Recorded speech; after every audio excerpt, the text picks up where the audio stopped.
આજીવન ગામની અંદર સદગુરુ શિવશંકર ફાઉન્ડેશન દ્વારા અહીંયા એક પરિવાર એવો કે જે નિસહાય છે એનું કીટનું વિતરણ કરવા માટે અમે અહીં આવી પહોંચ્યા છે।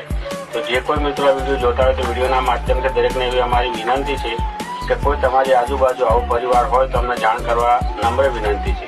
આ સંસ્થા અમારી તરસ્યાને જણને ભૂખ્યાને ભોજન આપવાનું કાર્ય શરૂ કર્યું છે અને તે મૌધા તાલુકાની અંદર રૂપુરા ગામ છે તે સદગુરુ ધામ છે તે આ એક સંસ્થા ચાલુ કરવામાં આવી છે। જે કોઈ નાનો લાભ લેવો હોય તે નીચે આપેલા નંબર પર કોન્ટેક્ટ કરવા અમારી નમ્ર વિનંતી છે। સદગુરુ દેવની જય।